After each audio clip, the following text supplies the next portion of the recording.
با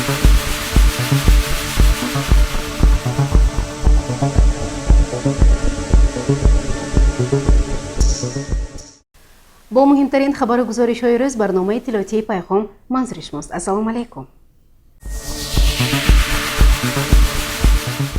در اجلاس 19 مجلس وکیلان خلق شهر پنجکند دعوت ششم رفت اجرای قرار حکومت جمهوری تاجیکستان درباره برنامه رشد هنرمندی در جمهوری تاجیکستان برای سالهای 2021-2025 و دیگر مسائل ها مورد بررسی قرار گرفتند. санаи 21 июни соли равон дар мақомоти иҷроияи маҳаллии ҳокимияти давлатии шаҳри Панҷакент иҷлосаи 19 маҷлиси вакилони халқи шаҳри Панҷакент даъвати шашум таҳти роҳбарии раиси маҷлиси вакилони халқи шаҳр раиси шаҳри Панҷакент Абдухолиқ Холиқзода баргузор шуд.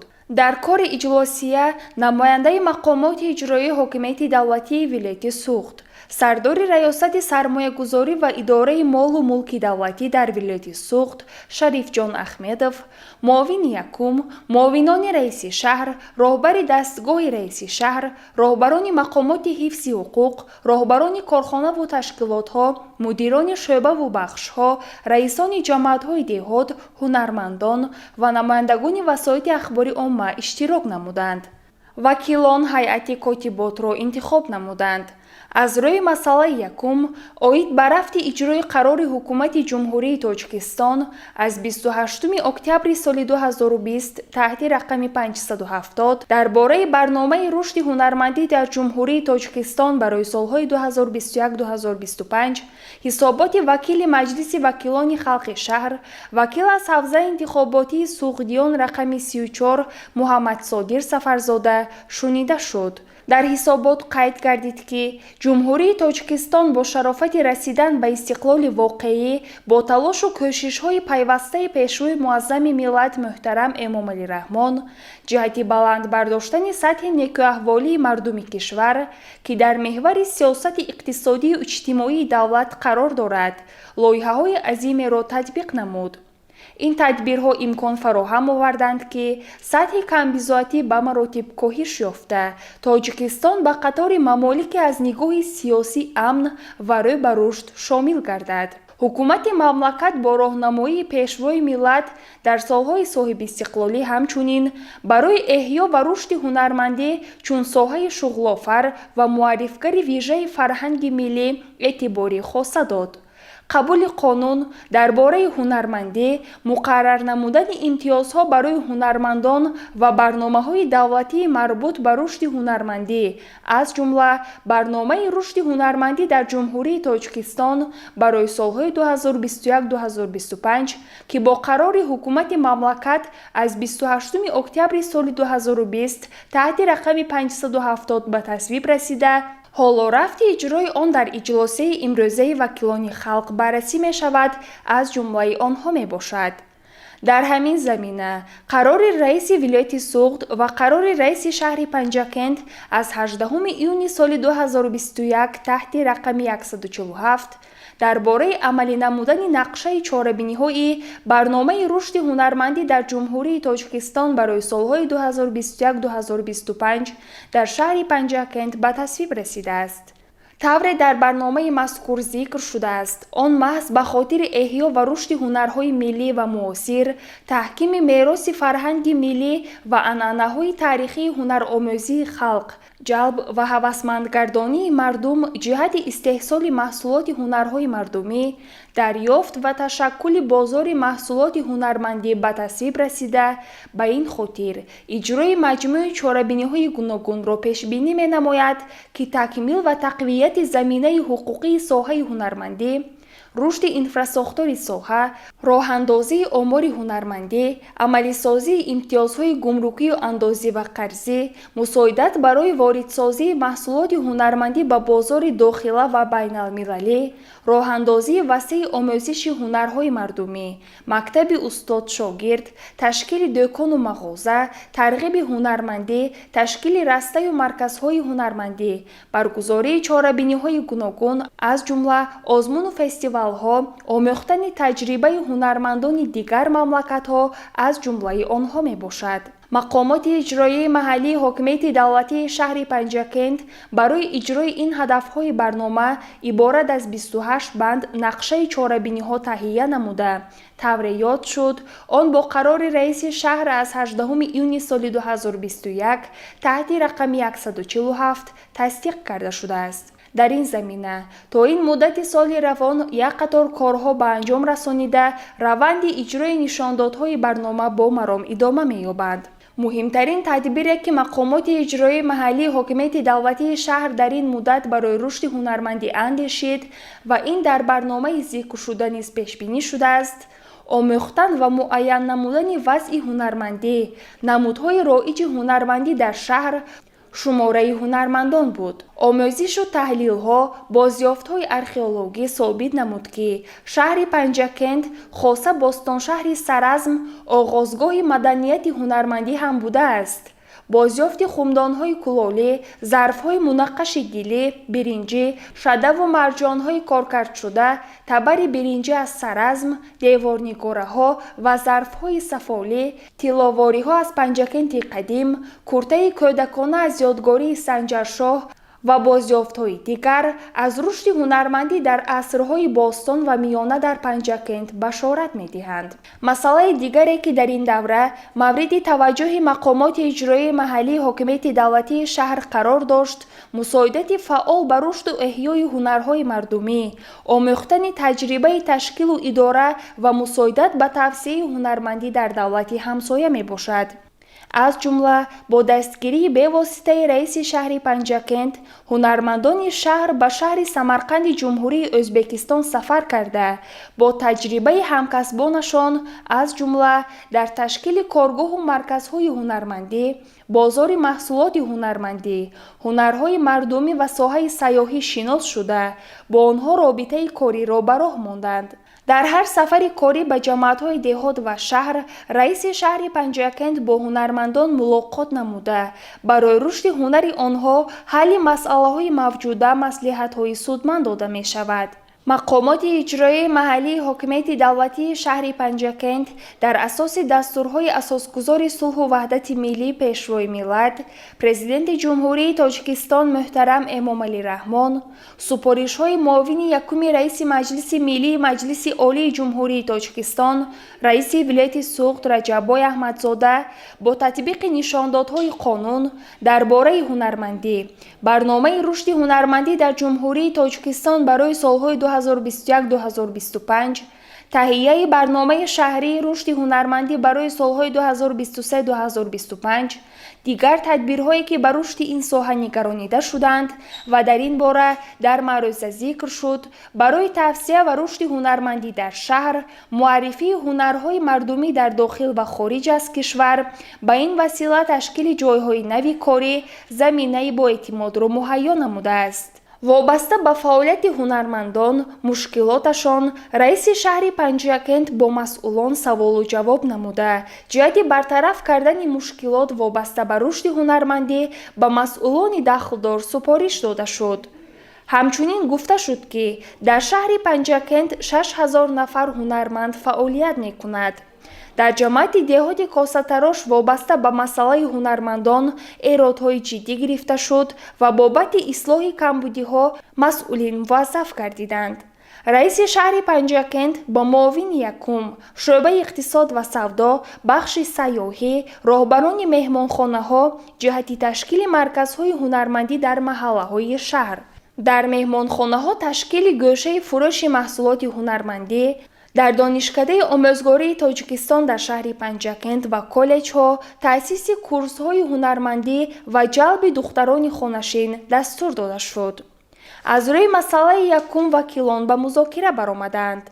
دایر به مسئله دوم روزنامه، حسابات رئیس کمیسیه دائمی مجلس وکیلان خلق شهر آید به آداب وکیلی و نظارت اجرای دستور مجلس وکیلان خلق، حسابات وکیل مجلس وکیلان خلق شهر، وکیل از حوزه انتخاباتی کوهدامن رقم 11 مراد شکرزاده شنیده شد. دایر به مسئله سیوم، وکیل مجلس وکیلان خلق شهر از حوزه انتخاباتی آزادگان رقم 14 گل рухсор комил ва оид ба ваколати вакилиаш ҳисобот дод. Аз рӯи масъалаи чоруми рӯзнома вакилон қарорҳои раиси шаҳрро тасдиқ намуданд. дар иҷлосия намояндаи мақомоти иҷроии ҳокимияти давлатии вилояти суғд Шарифҷон Ахмедов суханронӣ намуд. дар фарҷом прокурори шаҳр мушовири адлияи дараҷаи якум Искандар Раҳматзода вакилонро бо вазъи ҷинояткорӣ дар шаҳр дар 5 моҳи соли равон шинос кард. иҷлосия дар бораи ҳамаи масъалаҳои рӯзнома қарорҳои дахлдор қабул намуд. иҷлосияи 19-уми Маҷлиси вакилони халқи шаҳри Панҷакент даъвати шашум бо садо додани суруди миллии ҷумҳурии Тоҷикистон ба кори худ хотима бахшид. гузориши Сабрина Акрам ва Шаҳбоз Қурбонов, Шоҳусайн Солеҳов ва Зархунӣ Неъматулло.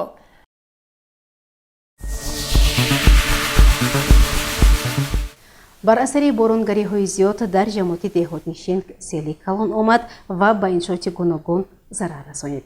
раиси шаҳри Панҷакент Абдухолиқ Холиқзода ба ҷамоати деҳоти Шинг сафар намуд.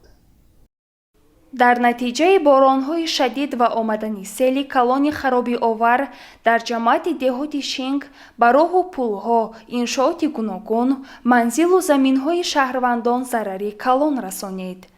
аз рӯи нақли сокинони ҷамоат чунин сели калон бори аввал омад ва хушбахтона ба ҷони шаҳрвандон осеб нарасонидааст. бо мақсади бартараф намудани оқибатҳои харобиовари ин офати табиӣ, раиси шаҳри Панҷакент бо ҳамроҳии роҳбарони воҳидҳои сохтории дахлдор, вакилони вилоятиву шаҳрӣ аз ҷамоати деҳоти Шинг дидан намуда, барои ҳарчи зудтар барқарор кардани роҳҳои вайронгардида ва дигар иншооти муҳим масъулинро вазифадор кард. таҳти роҳбарии бевоситаи раиси шаҳри Панҷакент Абдухолиқ Холиқзода, роҳбарону мутахассисони соҳаҳои дахлдор нахуст роҳҳоро барои ҳаракати нақлиёт ва шаҳрвандон барқарор сохта, хатҳои кандашудаи интиқоли барқро васл намуда, деҳаҳои алоҳидаро бо нерӯи барқ ва дигар воситаҳои зарурӣ таъмин намуданд. дар ҷараёни сафари кори раиси шаҳри Панҷакент бо сокинони деҳаҳои ҷамоати деҳоти Шинг суҳбату мулоқотҳои сарироҳӣ анҷом дод ва изҳор дошт, ки дар асоси дастуру супоришҳои президенти ҷумҳурии Тоҷикистон, пешвои миллат муҳтарам Эмомалӣ Раҳмон, вазифагузориҳои раиси вилояти суғд аз тарафи мақомоти иҷроии маҳаллии ҳокимияти давлатии шаҳри Панҷакент барои пурра бартараф намудани оқибатҳои офати табиӣ тадбирҳои мушаххас андешида мешавад.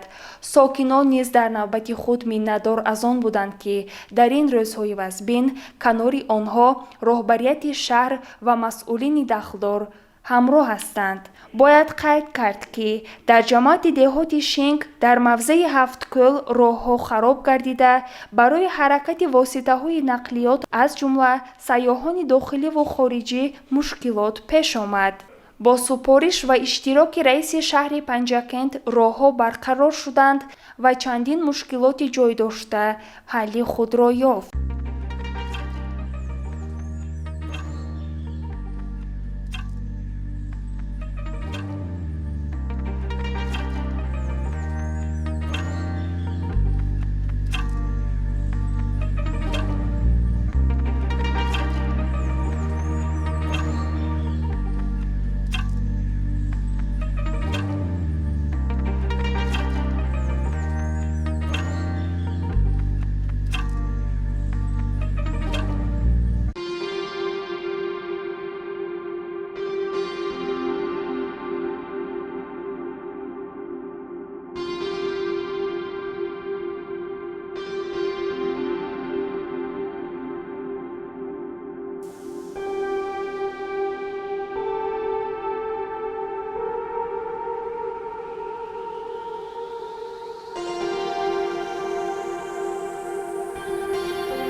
در روزهای برطرف‌سازی عاقبت‌های آفت طبیعی از طرف نمایندگان مقامات اجرایی حکومت دولتی شهر پنجکند، وکیل ولایتی و رهبریت جماعت دهاتی شینگ قبول شهروندان تشکیل گردید و برای بررسی و عملی نمودن درخواست‌های ساکنان جماعت شخصان مسئول دستور و سپارش‌های مشخص گرفتند. در جماعت دهاتی شینگ با سپارش رئیس شهر پنجکند ستاد دائم و عمل کننده حالت‌های فوق‌العاده و مدافع گراجدانی تأسیس یافت و فعالیت آن زیر نظارت قطعی مقامات اجرایی حکومت دولتی شهر پنجکند قرار دارد.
گزارش صبرینه اکرم و شهباز قربانوف و زرخونی نعمت‌الله.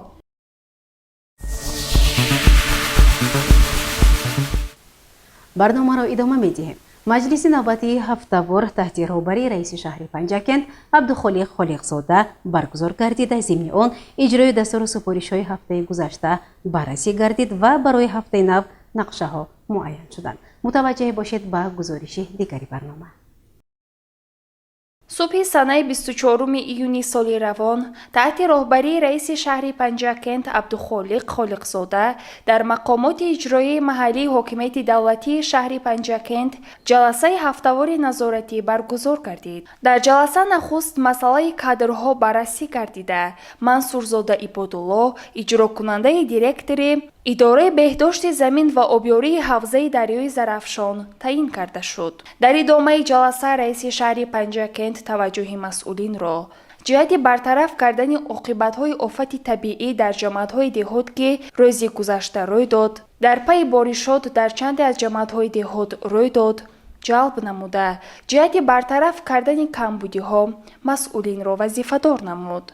همچنین به مسئولان اداره بهداشت زمین و آبیاری حوزه دریای زرافشان سپارش داده شد فعالیت همه پایگاه‌های آبکشی زیر نظارت قرار داده شده منتظم پایگاه‌های آبکشی فعالیت نمایند. در ادامه جلسه رئیس شهر پنجکند اوید به بررسی جدی مراجعت‌های شهروندان مسئولان را وظیفه‌دار نمود. با مسئولین بخش کار با جوانان و ورزش جهت تقویت نمودن کارهای ترغیباتی و تشویقاتی بین جوانان таъмир ва ба фаъолият оғоз намудани ҳавзи шиноварӣ, таъмини оби нӯшокии аҳолӣ, тозагии шаҳр, ба таътили тобистона ҷалб намудани хонандагони муассисаҳои таълимӣ, вусъати корҳои кишоварзӣ масъулони дахлдор супориш гирифтанд. ҳамчунин дар идомаи ҷаласа ба роҳбарони корхонаву ташкилотҳое ки дар асоси амри раиси шаҳри Панҷакент ба ҷамоатҳои деҳот масъул вобаста карда шуданд, супориш дода шуд. ҷиҳати пешгирии шомилшавии аҳолӣ ба гурӯҳҳои ифротӣ, вусъати корҳои ободониву созандагӣ ба муносибати 35-солагии истиқлоли давлатии ҷумҳурии Тоҷикистон, омодагӣ ба даъвати тирамоҳии ҷавонон ба хидмати ҳарбӣ ва кишти такрорӣ супоришҳои мушаххас дода шуд. ҳамчунин дар идомаи ҷаласа комиссари ҳарбии шаҳр оиди омодагӣ ба даъвати тирамоҳии ҷавонон барои хидмат дар сафи қувваҳои мусаллаҳи ҷумҳурии Тоҷикистон ҳисобот дод ва масъулини дахлдор ҷиҳати саривақт иҷро намудани камбудиҳо вазифадор шуданд. ҳамчунин ба муовинони раиси шаҳр, бахши фарҳанг, шуъбаи рушди иҷтимоӣ ва робита бо ҷомеаи дастгоҳи раиси шаҳр ҷиҳати дар сатҳи баланд таҷлил намудани рӯзи ваҳдати миллӣ дар ҳамаи ҷамоатҳои деҳот ва маҳаллаҳо гузарондани чорабиниҳои фарҳангӣ супориш дода шуд. дар хотимаи ҷаласа пешниҳоди мақомоти ҳифзи ҳуқуқ баррасӣ гардид. ҷаласаи назоратиро раиси шаҳри Панҷакент ҷамъбаст намуда, аз роҳбарони тамоми корхонаву ташкилотҳо даъват ба амал овард, вазифа ва супоришҳоро бо дарки баланди масъулият дар муҳлати муайян гардида иҷро намоянд. гузориши Сабрина Акрамова ва Шаҳбоз Қурбонов.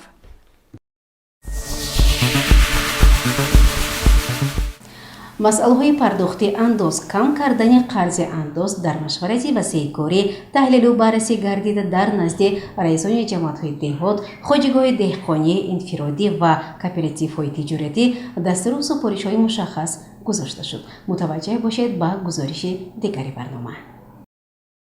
масъалаи пардохти саривақтии маблағҳои андоз, коҳиш додани қарзи андоз ва дигар масъалаҳое ки ба фаъолияти прокуратури шаҳри Панҷакент дар самти назорат аз болои иҷрои нақшабандии андоз ва қонунҳои марбути он алоқаманд мебошад, дар толори мақомоти иҷроияи маҳаллӣ ҳокимияти давлатии шаҳри Панҷакент, машварати кории прокурори шаҳри Панҷакент, мушовири адлияи дараҷаи 1 Искандар Раҳматзода бо иштироки муовини раиси Панҷакент Хусрав Дӯстбойзода баргузор гардид. дар ин мулоқот раисони ҷамоатҳои деҳот, нозирони минтақавӣ шӯъбаи вазорати корҳои дохилии ҷумҳурии Тоҷикистон дар шаҳри Панҷакент, раисони хоҷагиҳои деҳқонӣ, инфиродӣ, инчунин ширкатҳои кишоварзӣ ва тиҷоратӣ ва дигар масъулини соҳаи кишоварзӣ шаҳри Панҷакент ширкат варзиданд. прокурори шаҳри Панҷакент, мушовири адлияи дараҷаи 1 Искандар Раҳматзода изҳор дост ки воқеан масъалаи сари вақт пардохт накардани қарзҳои андоз аз ҳисоби хоҷагиҳои соҳаи кишоварзӣ ва ҳамзамон зиёд шудани маблағҳои қарзи андоз боиси нигаронӣ шудааст. дар ин масъала раисони ҷамоатҳои деҳот, сарварони хоҷагиҳои деҳқонию инфиродӣ ва кормандони шӯъбаи вазорати корҳои дохилӣ бояд корҳои фаҳмондадиҳӣ ва тарғиботро дар байни андозсупорандагон вусъат бахшанд, зеро имрӯз андоз пояи давлату миллат ва як омили асосии рушди иқтисоди кишвар ба шумор меравад.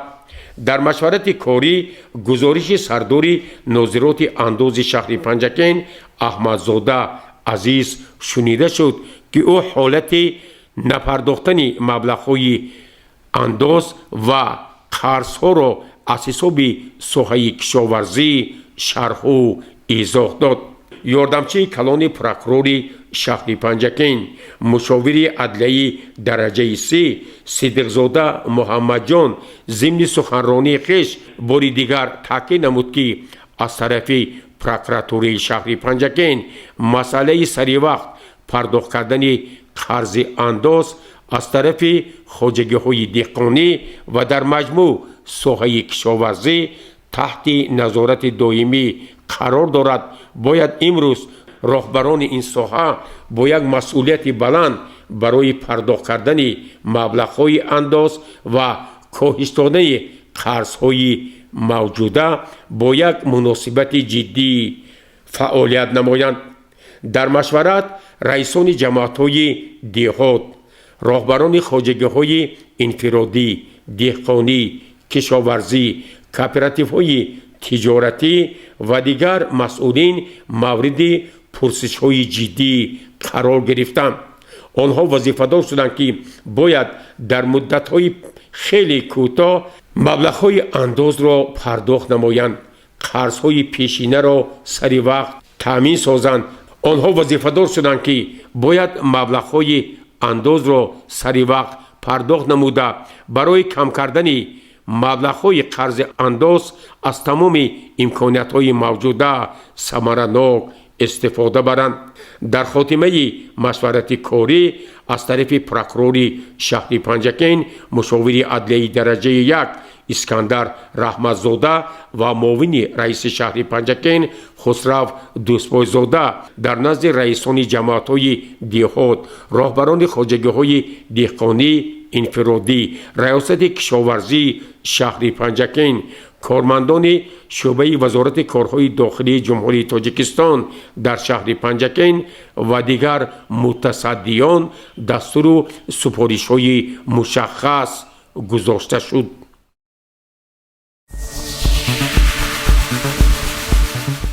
برنامه را ادامه می‌دهیم. در جلسه نوبتی شورای سابقه‌داران جنگ و مهنت شهر پنجکین نتیجه مجلس‌های حساباتی در تشکیلات‌های ابتدایی تحلیل و بررسی کردید. جلسه نوبتی را رئیس شورای سابقه‌داران جنگ و مهنت شهر پنجکین ابوالقل رضایف آغاز بخشیده حاضرین را با روزنامه شناس نمود و درباره نتیجه‌های جمع‌بست مجلس‌های حساباتی انتخاباتی در تشکیلات‌های ابتدایی گزارش داد.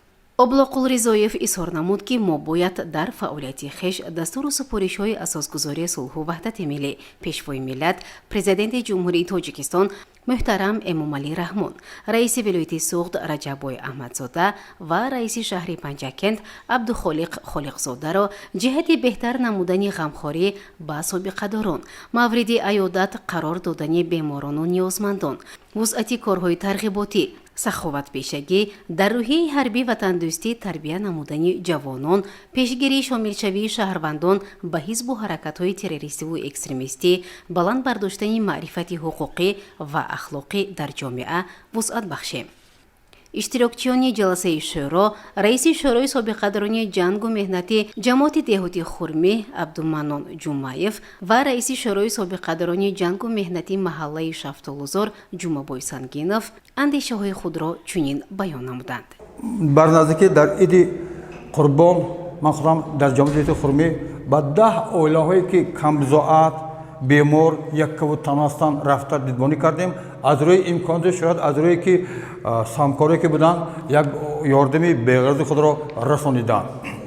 این مثال باشد اگر در قلمرو وطن ما تاجیکستان همین شورای وتران‌ها عمل میکند که در تمام داخل کشور در تمام ناحیه‌های ولایت‌های دوردست در همه جا همین خیلی دستگیری می‌یابد و همین خیلی یاردم‌های خود را به تمام مردم کمبزات و بیماران یک و تنها می‌رساند.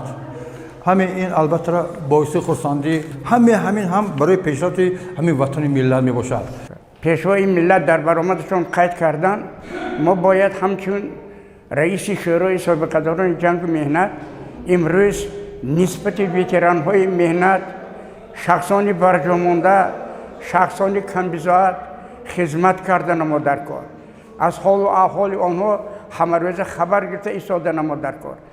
شخصا من هر وقت رفته شخصانی که بستری شده خواه رفتند با کارمندان همشیره تیپ از حال و احوال آنها خبر گرفته به آنها یاردم طبی میرسانیم.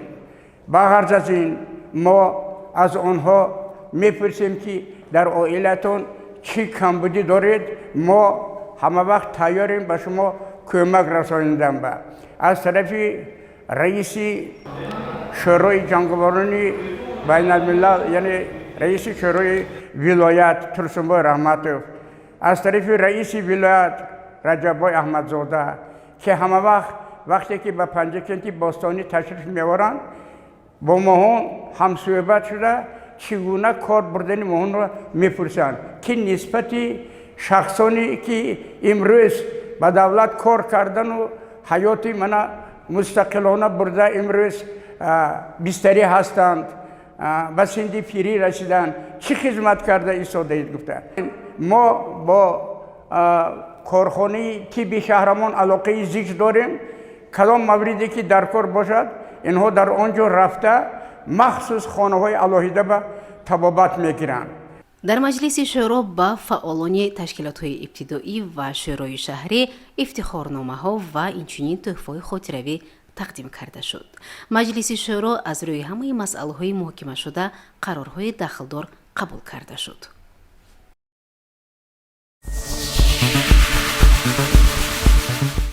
بینندگان گرامی در همینجا برنامه اطلاعاتی پیغام به پایان میرسد. برای هر یک شما سلامتی را خواهانیم. خیر شاد و پیروز باشید.